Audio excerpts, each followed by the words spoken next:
Assalamualaikum warahmatullahi wabarakatuh.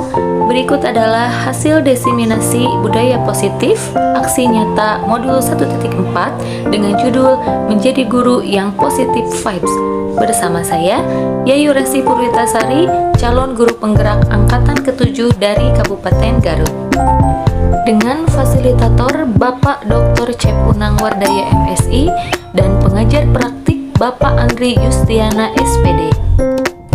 Diseminasi yang dimaksud adalah menyebarkan pemahaman dan penerapan budaya positif kepada guru-guru di lingkungan SMP Negeri 1 Kersamanah Garut. Berikut adalah rancangan aksi nyata modul 1.4.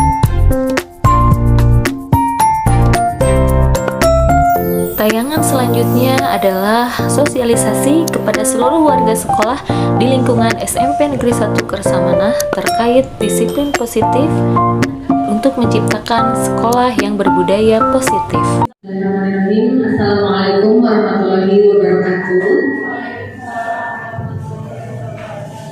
Selamat siang Bapak Ibu semua. Alhamdulillah, terima kasih atas kehadirannya dalam kegiatan diseminasi atau seminar kecil yang kami adakan dalam rangka memenuhi tugas sebagai calon guru penggerak, yaitu menyebarkan pemahaman dan penerapan budaya positif. Salawat beserta salam marilah kita panjatkan pada junjungan kita Nabi Muhammad SAW, karena berkat beliau, teladan beliau, kita jadi terarah ya,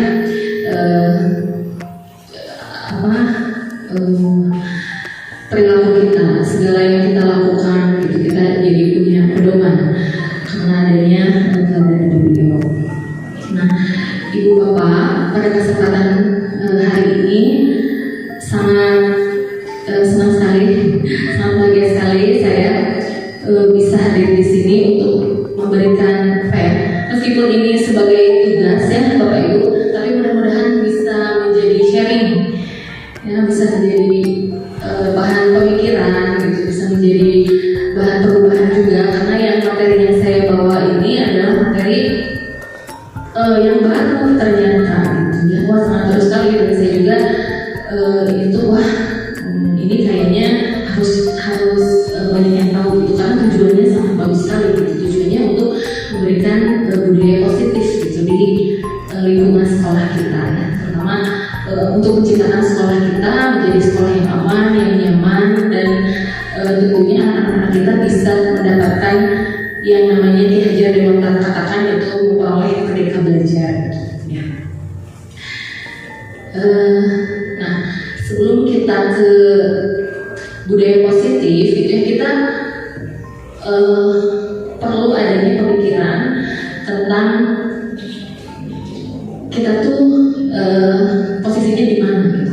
Anak kita itu siapa, gitu ya. Jadi saya ini merangkum apa yang menjadi fondasi kita dalam melaksanakan kurikulum ya Merdeka Belajar, yang kita sebut sekarang Merdeka Belajar itu berasal dari pemikiran Ki Hajar Dewantara. Jadi siapa sih siswa kita itu? Anak-anak kita yang kita selalu temui setiap hari di kelas itu siapa? Gitu. Apakah mereka adalah datang ke sini itu anak-anak yang kosong semua, gitu ya, tidak membawa apa-apa, lalu kita bisa bebas membentuk anak-anak kita, oh si orang gitu, gitu, atau kan anak-anak seperti apa? Gitu ya. Ternyata menurut pemikiran Ki Hajar Dewantara, anak-anak kita yang kita temui itu adalah anak-anak yang dari rumahnya itu dia telah membawa ada namanya kodrat alam dan kodrat zaman. Ya, mereka datang ke sini dengan perilaku yang unik, kepribadian yang berbeda, bakat minat yang berbeda. Mereka tidak kosong datang ke kita, gitu ya. Jadi tugas kita itu adalah untuk menerima keunikannya, menghargai anak-anak kita, dan kita harus bagaimana sebagai seorang guru. Ya.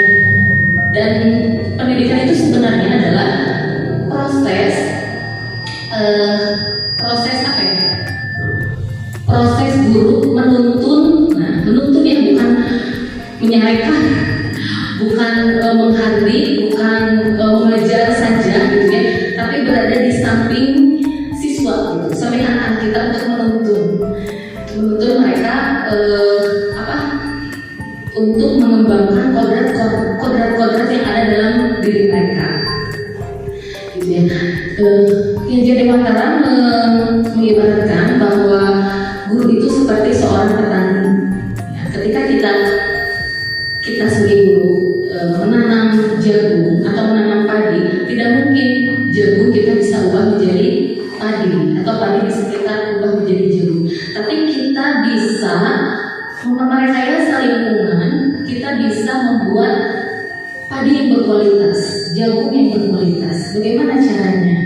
Ya contohnya dengan pengairan yang cukup, pencahayaan yang cukup, terus diberikan pupuk yang bagus gitu ya. Nah, jadi akan terciptanya sebuah padi nanti hasilnya akan menjadi beras yang jadi padi, jagungnya akan menjadi jagung gitu. Kita juga tidak bisa memaksakan saya atau bisnisnya guru IPS, saya pengen semuanya IPS-nya 100 gitu ya. Padahal kan mungkin di kelas kita ada yang bakatnya di seni, ada yang bakatnya di olahraga, kita tidak bisa memaksakan. Jadi kita bisa menuntun kodrat yang ada dalam anak, kodrat alam, agar anak-anak kita itu mencapai kemerdekaan, mencapai kebahagiaan dan keselamatan. Nah, itu tujuan luhur dari pendidikan. Nah, kemudian budaya positif itu akan menghadirkan sekolah aman. Sekolah aman apa? Sekolah aman adalah sekolah yang memberikan perlindungan kepada murid dalam proses pembelajaran, baik dari sisi kesehatan, keselamatan, dan keamanannya. Ya, kita akan mendapatkan sekolah yang aman ya. Kan sekarang ada yang namanya sekolah ramah anak, sekolah aman, sekolah apa gitu. Tidak mungkin tercipta sekolah aman, sekolah ramah anak kalau di dalamnya itu ada bullying, misalnya ada kekerasan, ada kekerasan verbal, non verbal, tidak mungkin gitu. Makanya ini tuh menjadi suatu kewajiban gitu ya, bagi kita untuk menciptakan sekolah yang berbudaya positif. Kalau tadi dengan Bu Sinsin lebih banyak ngobrol, kita akan lebih banyak prakteknya. Nah, banyak fenomena-fenomena yang terjadi di lingkungan kita. Kenapa budaya positif itu penting? Karena kita tahu ya, kita melihat bahwa banyak sekali pelanggaran. Contoh-contohnya apa saja coba? Ya, ada kekerasan antar sesama murid gitu ya, terus tindakan bullying, diskriminasi antar murid, merusak fasilitas, ataupun anak sudah tidak hormat lagi kepada guru. Itu suatu kondisi yang melanggar gitu, pelanggaran, tidak mencerminkan kebajikan gitu ya, nilai-nilai kebajikan yang sebenarnya itu harus tertanam dalam diri anak kita. Nah, kemudian untuk penciptaan budaya positif itu apa sih yang harus berubah? Di awalnya itu apa yang harus berubah? Gitu. Ternyata dulu itu kita mengenal teori stimulus respon, atau kita tahu waktu kuliah itu belajar teori behavior gitu ya. Nah, tapi sekarang kita beralih, kita digiring menjadi ke teori kontrol. Kalau teori stimulus respon itu bahwa kita dipengaruhi oleh lingkungan, guru itu orang guru gitu ya. Tapi sekarang kita mendorong anak agar mereka memiliki kontrol sendiri dan mereka bisa bertanggung jawab terhadap keputusan yang mereka ambil gitu ya. Nah, di sini disebutkan bahwa realitas atau kebutuhan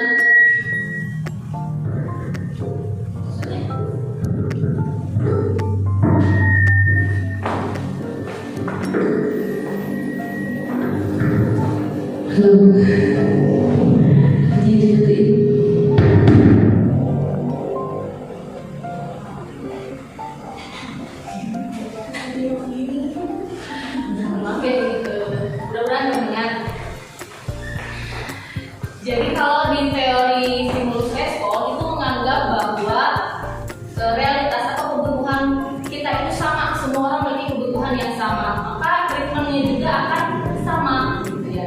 Sedangkan kalau di teori kontrol kita meyakini bahwa kebutuhan setiap orang itu berbeda. Setiap orang memiliki gambaran yang berbeda, memiliki pemikiran yang berbeda.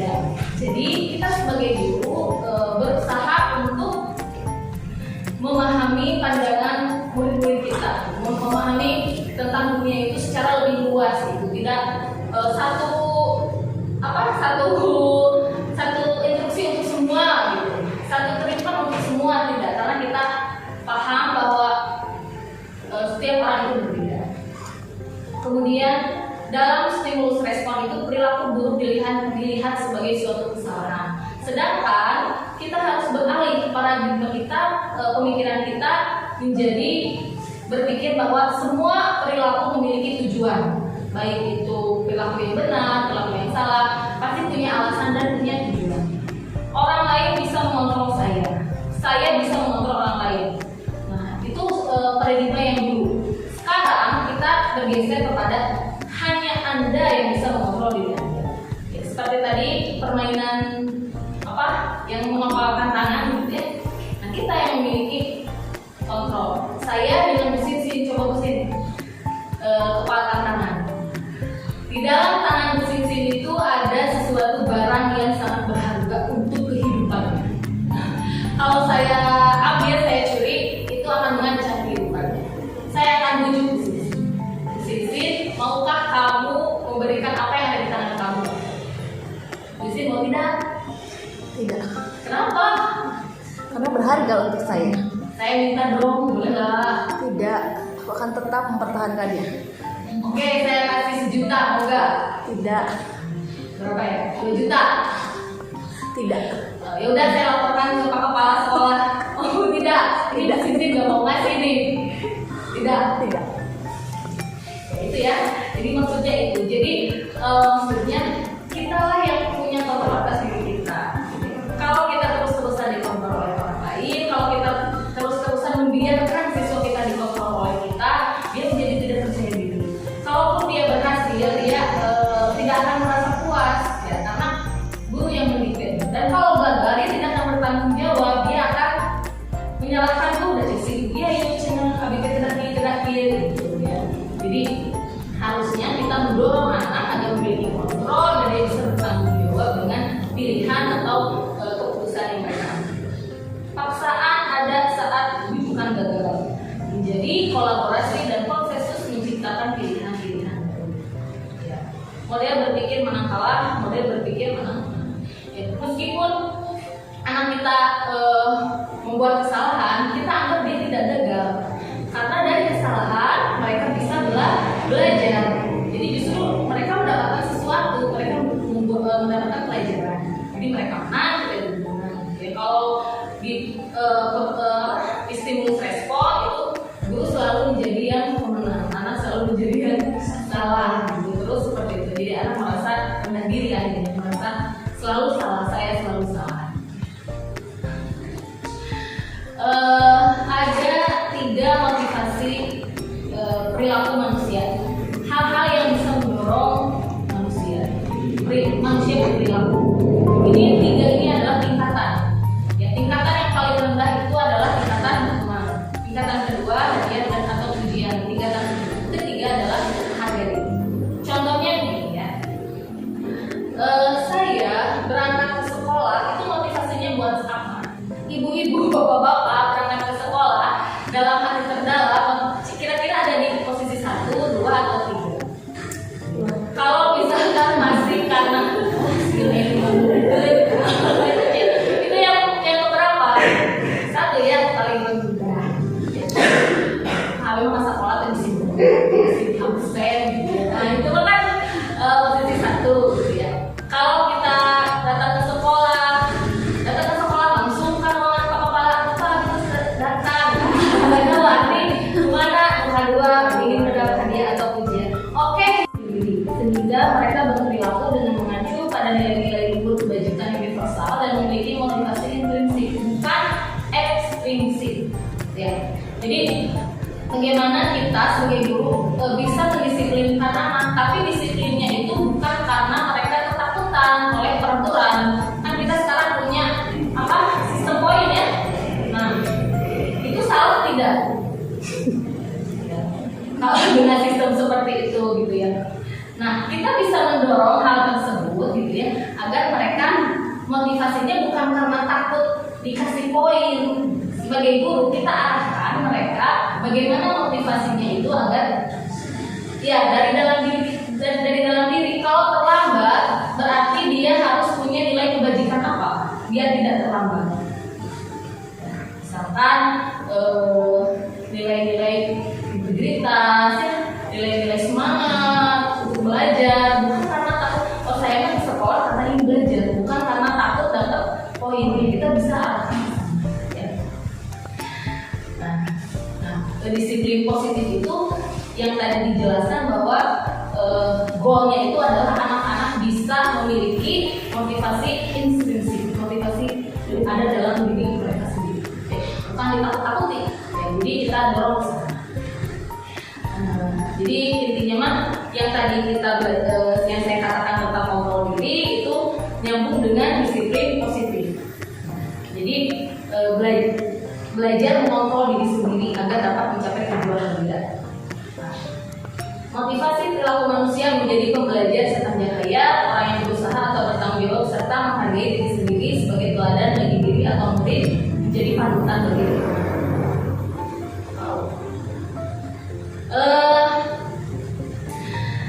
Setiap perilaku gitu ya, kita langsung aja ke perilaku gitu ya. Perilaku kita dan anak-anak kita itu ada yang namanya didasari oleh kebutuhan. Kalau di teori Maslow itu ada yang disebut 5 kebutuhan dasar manusia. Seluruh tindakan manusia memiliki tujuan tertentu. Semua yang kita lakukan adalah usaha terbaik kita untuk mendapatkan apa yang kita inginkan. Sebetulnya saat itu kita sedang memenuhi satu atau lebih kebutuhan dasar. Jadi ketika kita, nah ibu kan datang ke sini, pasti ada kebutuhan dasar yang ingin dipenuhi. Saya ke sini gitu, ada kebutuhan dasar yang ingin dipenuhi. Saya butuh untuk butuh untuk sharing. Ibu-ibu butuh akan ilmu, kan matching ya. Sebagai guru penting untuk dapat mengidentifikasi kebutuhan dasar murid. Nah kita juga selain dapat belajar kira-kira saya melakukan ini untuk kebutuhan apa. Nah kita juga harus bisa mengidentifikasi kebutuhan dasar murid kita. Ini si budak kita melakukan dulu itu sebenarnya hematnya naon. Nah gitu kan ya kalau bahasa Sundanya tadi. Apa kebutuhan yang belum dipenuhinya? Nah kita ada satu rule, ada satu ada satu arah gitu ya biar kita bisa pahami akhirnya naon. Nah itu dari lima kebutuhan dasar. Jadi untuk memenuhi salah satu untuk memahami gitu ya perilaku murid kita itu kurang sambung tuh jadi kebutuhan dasar naon. Ketika saya jam pertama masuk, anak-anak belum masuk, pas datang mereka dia lucir minyak. Nah berarti kira-kira kebutuhan dasarnya apa yang belum terpenuhi? Ya kebutuhan bertahan hidup. Ya dalam bentuk sarapan makan itu mana sih? Kesan keluar gitu ya karena belum makan. Kebutuhan makan minum. Sampai anaknya terlambat ya. Tidak langsung kita, kau orang hayo we. Padahal kita ngeliat ya kita mencit kuningnya ke bala-bala gitu ya. Maka kita sebaiknya apa? Nanti ada lanjutannya ya. Bagaimana perilaku kita sebagai guru seharusnya berdasarkan konsep disiplin positif. Itu yang pertama kebutuhan dasar. Itu kebutuhan yang paling bawah, kebutuhan sama seperti insting hewan gitu ya. Makan, minum, tahu hewan makan, minum, nyari-nyari makan. Kebutuhan dasar manusia yang kedua adalah kebutuhan kasih sayang dan rasa diri. Ibu pernah nggak ada murid yang ibu mah pilih kasih, pernah ada yang gitu nggak? Itu anak-anak berkata seperti itu bisa jadi karena dia kebutuhan kasih sayang dan rasa diterimanya dia merasa terancam, merasa tidak dapat dari guru. Padahal kita mah niatnya tidak begitu, tapi kita pahami yang dirasakan anak-anak kita itu seperti itu. Asli ibu mah kasih itu kaleng hiji udah intinya gitu kan. Kaleng hiji ada abin tuh. Itu kebutuhan kasih sayang dan kasih sayang. Yang ketiga kebutuhan akan kebebasan. Anak-anak dengan kebutuhan kebebasan yang tinggi menginginkan pilihan. Mereka perlu banyak bergerak, menyukai hal yang baru dan menarik dan suka mencoba-coba. Anak-anak akan mampu mengekspresikan diri secara mandiri, tidak tergantung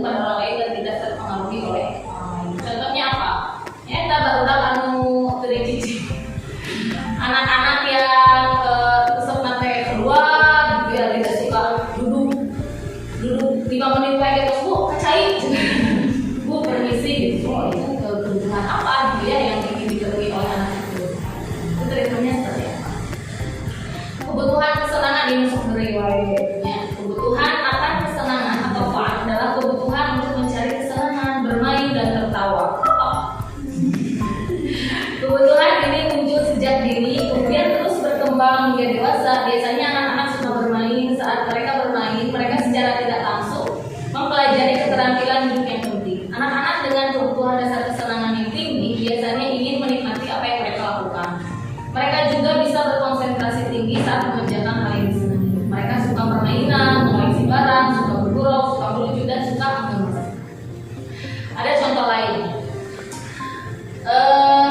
Di ruang guru sok kayak bola, sok kayak bal kan, main bal baru kan anak-anak teh fun ya.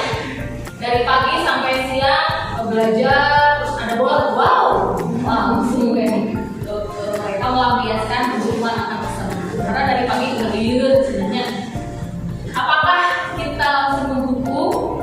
Ya, kemana arahnya kita dengan bola itu? Kebutuhan penguasaan terakhir, pengakuan atas kemampuannya. Setiap manusia butuh berkuasa, butuh mengaktualisasikan diri, menjadi ingin lebih, berhubungan dengan kekuatan untuk mencapai sesuatu, menjadi kompeten, menjadi terampil, diakui atas prestasi dan keterampilan kita, didengarkan dan memiliki rasa adil. Atau contohnya anak-anak yang superioritas, menyuruh atau membawa barang harga ini. Itu kan kita suka juga menemui anak-anak kita yang di kelas ATM dominan, gitu ya. Itu kebutuhannya sangat tinggi. Kalau angka kebutuhan di 50 mungkin mereka ke 80 ke 90 mungkin.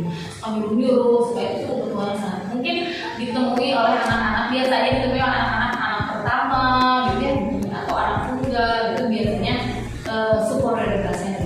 Kita bisa memahaminya dari situ. Oke, kita mulai bagaimana kita memulai untuk menerapkan budaya positif. Tadi ya kita melakukan budaya positif itu. Ya, tidak mungkin budaya positif itu kita bisa lakukan sendiri. Tapi sulit juga dilakukan bersama-sama. Sulit juga kita ajak semua orang dari mulai satpam, kantin, guru, kepala sekolah, dirinya tentang budaya positif. Tapi kita mengarah ke sana lah ya, meskipun susah, meskipun tidak kurang dukungan atau apa gitu, tapi kita mengarah ke sana. Kita mulai dengan mengidentifikasi kebutuhan dasar siswa yang dibutuhkan. Tadi setiap perilaku siswa kita identifikasi, itulah mereka pula, kayak siswa jengkel dan mereka dulu, gitu, mau udah mereka. Kita identifikasi ini sebenarnya keluar tentang dari diri. Kalau disiplin positif itu kita mendorong anak agar memiliki motivasi yang berlandasan dari nilai-nilai kebajikan. Nilai-nilai kebajikan itu seperti apa? Tuhanan, misalkan kebersamaan. Saya melakukan ini karena untuk kebersamaan. Saya melakukan ini karena ini ini perilaku yang baik, ini perilaku anak yang soleh. Jadi bukan dacek buyain, dacek kusinsin gitu ya. Jadi perilaku ini tidak. Jadi saya ingin menjadi anak yang baik. Saya diajarkan orang tua saya harus begini. Cara penerapan yang mengajarkan anak bertanggung jawab dan menumbuhkan kesadaran diri berdasarkan nilai-nilai kebajikan, yaitu menjadi orang yang mereka inginkan dan menghargai diri sendiri. Dapat membuat murid memahami dan menyadari berdasarkan motivasi internal, bukan akibat paksaan, ujian atau hukuman. Jika di kelas anak-anak itu dengan teman akut gitu ya, berarti itu kebajikannya apa? Menghargai teman gitu ya. Kalau misalkan di kelas anak-anak rapi gitu ya, tidak tulisannya bagus gitu, itu nilai kebajikannya apa? Tertib, seperti itu ya. Jadi nilai-nilai kebajikan yang lebih umum. Nah, lalu untuk menerapkan disiplin positif itu kita punya ada yang namanya 5 posisi kontrol. Salah satu bentuk budaya positif yang dapat diterapkan dan dikembangkan di sekolah adalah menerapkan disiplin positif. Disiplin positif merupakan disiplin tanpa ancaman atau tanpa hukuman. Awas, kamu kiri, bukan disiplin positif. Menerapkan disiplin positif dapat meningkatkan motivasi intrinsik dan kesadaran siswa dalam membentuk karakter positif. Disiplin positif dapat tumbuh ketika guru tepat dalam memilih posisi dalam restitusi 5 posisi kontrol. Jadi disiplin positif ini jika akan terlaksana, akan efektif jika kita bisa pandai memilih kita berada di posisi yang mana, kita sebagai guru yang mana. Ada 5 posisi kontrol guru. Nah, ini dia posisi kontrol kita. Nanti sambil bertanya, sambil refleksi lagi, kira-kira kita berada di posisi yang mana. Ini juga hierarki ya, ini juga sama dari dari yang level terbawah sampai pertama adalah posisi penghukum. Contohnya, posisi penghukum seperti apa? Seorang penghukum bisa menggunakan hukuman fisik maupun verbal. Contohnya bagaimana? Guru yang suka menghukum. Ini sering kita temui dulu ya, jadi cimit, lari, padahal katanya sama seperti kita memberikan hadiah ulang tahun kepada anak. Anak kan 2 tahun dikasih hadiah mobil yang nyambung, kan dia nyambungnya. Anak ranking 1 dikasih hadiah ya tadi misalkan dikasih motor, dikasih apa, nyambung tidak sebenarnya. Tidak. Itu gitu ya. Anak berlakuan apa, dihukumnya apa gitu. Yang kedua, membuat orang merasa bersalah. Biasanya guru akan bersuara lebih dulu. Maksudnya seperti apa? Mungkin saja kita pernah begini. Ulah sing karunya ka ibu. Kamu teh begini wae, kayak gitu. Gua saya katanya carekan. Mungkin wae sing karunya ka ibu teh gara-gara kamu ibu teh dicarekan gitu. Itu masuk ke level kedua ternyata ini begitu. Ya kadang saya juga kadang itu gitunya nih. Karunya kayak gitu terus jauh-jauh hadir teh. Sekolah capek bisik. Oh ternyata saya ada di level kedua. Oh harus upgrade lagi. Ini ada bagian yang membedakan antara identitas gagal dan identitas berhasil. Ternyata yang harus kita hindari benar-benar, yang harus kita buang jauh-jauh itu adalah sebagai penghukum dan pembuat merasa bersalah. Nah, kalau perilaku positif teman pembantu itu masih mending. Kalau manajer itu sudah kontrol. Nah ini contoh-contoh. Udah ya tadi ya. Nah ini hasilnya. Kalau anak dihukum, hasilnya anak itu bukannya sadar, dia bakal malah menjadi pemberontak. Kita aja di rumah gitu ya. Kamu udah itu kan cina udah kayak ngelunjak itu karena mungkin kita lebih banyak menghukum, terus menyalahkan orang lain. Kalau kita posisinya sebagai pembuat merasa bersalah, biasanya anak akan menutupi kesalahannya. Hanes abibu. Ya biasanya gitu anak itu. Soalnya emang cerita dari tadi, dari dia nunggu kamu cerita. Karena sama tadi, sanes abibu.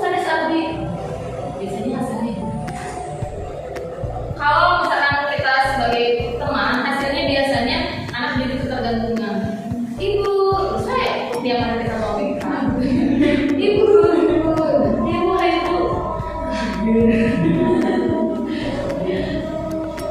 Kalau sebagai pemantau, biasanya anak akan kalau dia merasa dipantau, mereka menyesuaikan. Kalau saya dia itu mah gitu deh, tapi dia itu mah rapi, isi ibu.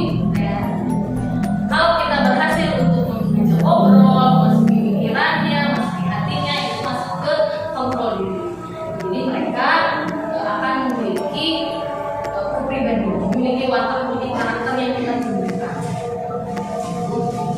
Kira-kira ibu dari mana nih dan dari mereka? Dan ada SK atau hobinya apa-apa wae. Ya, bagaimana caranya? What can I do? Bagaimana kita langkah-langkahnya? Salah satu cara yang bisa kita lakukan sebagai ibu adalah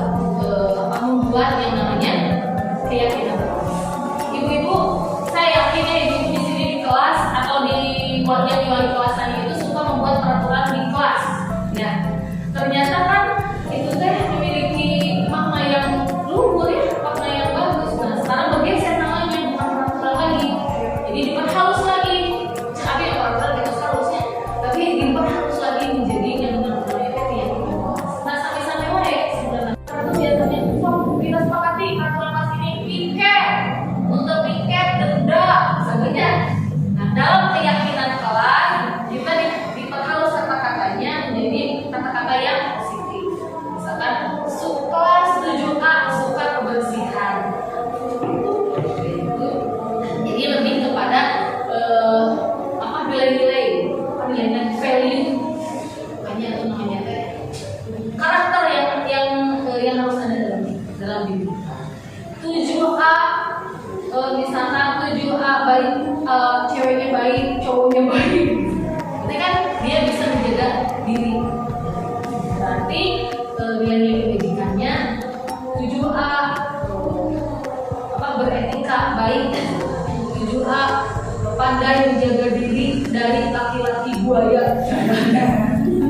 Jangannya merupakan nilai-nilai kebajikan universal yang disepakati secara tersirat dan tersurat, lepas dari latar belakang suku, negara, bahasa maupun agama.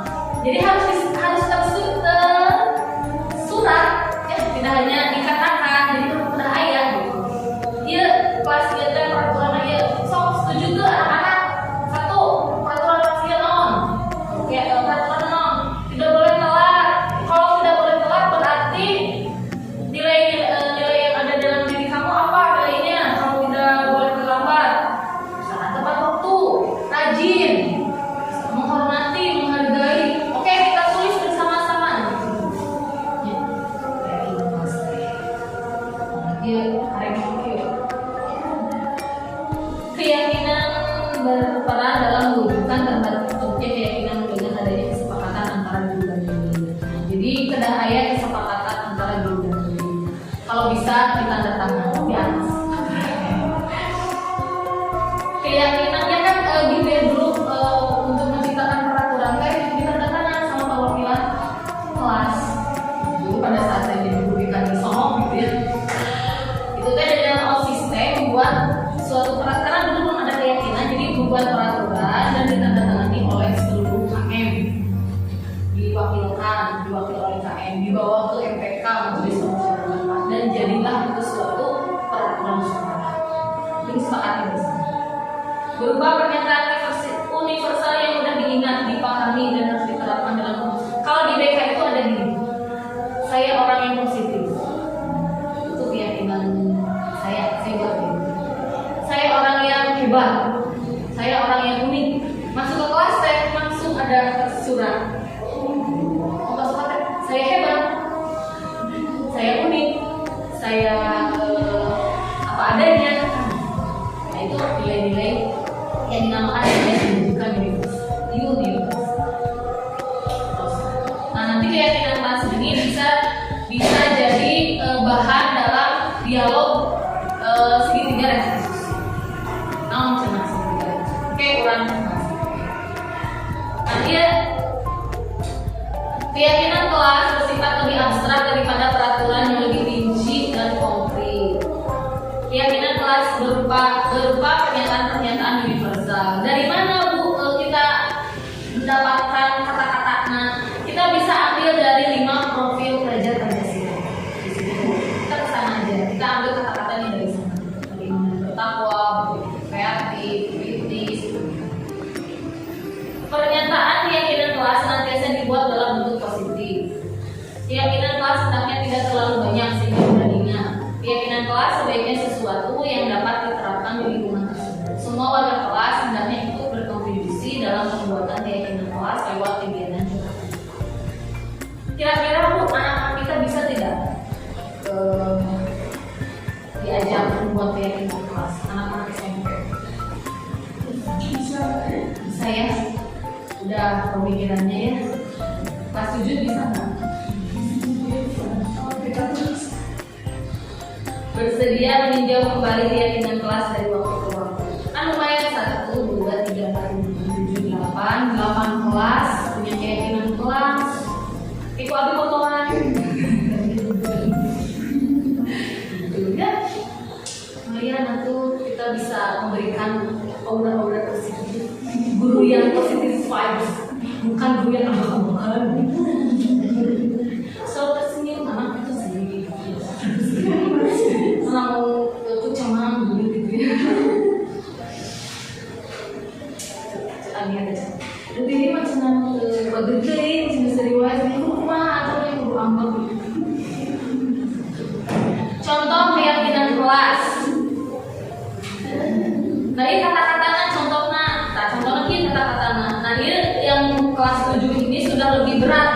terhormat, ada bekerja, ada diterima dan dididik. Ini bisa berupa kalimat seperti ini, bisa yang ini apa yang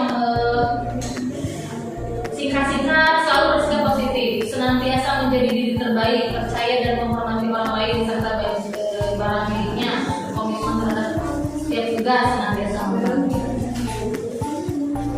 Jadi kalau ada anak-anak kita yang pendiam gitunya, kita bisa tanya, kamu ingat keyakinan kelas kita?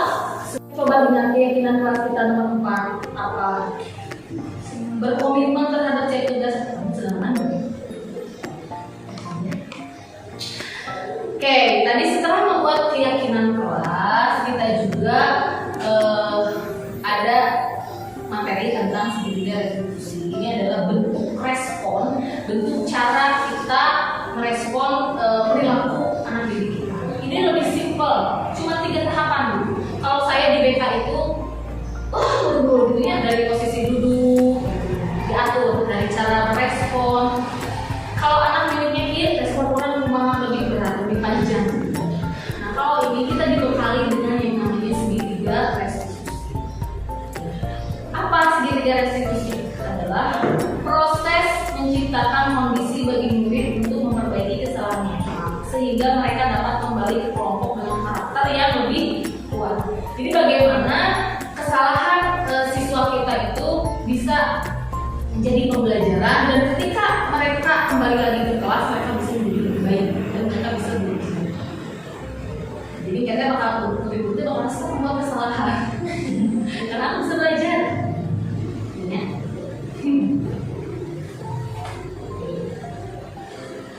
Segitiga restitusi yang pertama, sisi 1, menstabilkan identitas.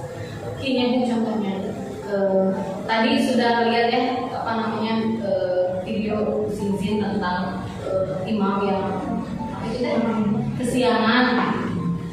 Saya punya murid, dia itu kan suka ada apa ya, rajin handphone. Di handphonenya itu ternyata di Instagram dia wali kelas datang ke saya, Bu dia gimana sih dia cuma dorong. Jadi laki-laki tapi bertingkah seperti perempuan, sampai ke alisna, gitu di make up, bajunya gitu. Tapi dia di Instagramnya itu followersnya banyak. Terus dia itu bangga gitu merasanya, aku banyak yang like-nya gitu. Mungkin enak yang endorse, mungkin bisa juga tidak tahu kelanjutannya seperti apa. Nah, cari kambingnya aku beli kelas dari sini. Tapi dengan segitiga restitusi itu kita bisa merespon perilaku anak kita itu dengan kalimat-kalimat yang positif. Jadi tidak langsung, iya teh kamu pernah minum mungkin teh. Ya, coba ibu lihat. Itu di video yang saya buat seperti itu. Contoh kalimatnya adalah berbuat salah itu tidak apa-apa. Tidak ada manusia yang sempurna. Saya juga pernah ngomong salah seperti itu. Kita bisa menyelesaikan. Bapak itu tidak tertarik mencari siapa yang salah, tapi Bapak itu ingin mencari solusi dari masalah. Kamu berhak merasa itu. Apakah kamu sedang menjadi teman yang baik untuk diri sendiri? Kira-kira gimana Bu, bisa nggak? Ya, maksudnya ini salah adik lain. Kan kita punya anak ini, anak wali-wali kelasan, dan berbagai seri anak-anak. Ya, aku tadi yang main bola. Mana berbuat salah itu tidak apa-apa. Ya, jadi selain jadi guru katanya harus banyak pemeliharaan kata dunia.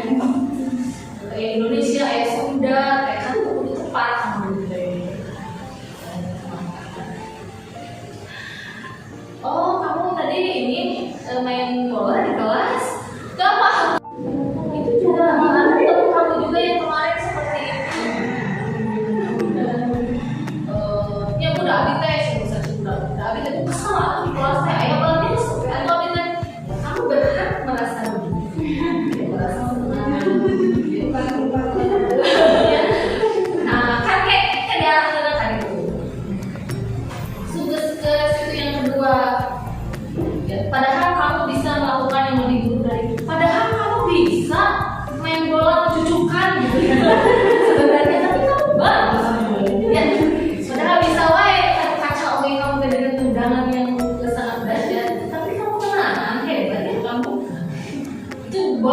seperti itu ya.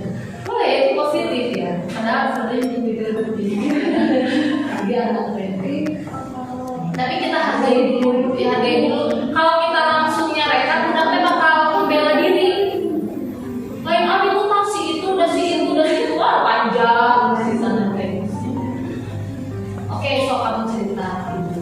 Gimana ini pertama? Bisa sampai ribut kelas seperti ini, ada bola di sini. Coba ceritakan. Ya bu, begini. Oh hebat ya kamu. Bisa ya masuk bola dari sini ke sini. Coba kalau kamu masuk ekskul besar. Nah, oh iya ya. Tapi selain itu anak juga harus dibawa untuk mereka bertanggung jawab. Karena itu sesuatu yang salah. Tapi kamu tahu ini tempat buat apa? Kalau main bola di mana? Di lapangan. Tapi di lapangan yang olahraganya itu tahu aku. Iya, berarti di kelas memang boleh main bola seperti ini. Tidak boleh. Kalau bermain kalau misalkan kamu bermain bola di kelas kita, apa yang terjadi di kelas? Apa yang terjadi? Ributnya. Kalau ribut, apa yang dirasakan oleh teman-teman kamu? Terganggu, berarti kamu sudah mengganggu ketertiban kelas. Ada tidak di peraturan sekolah?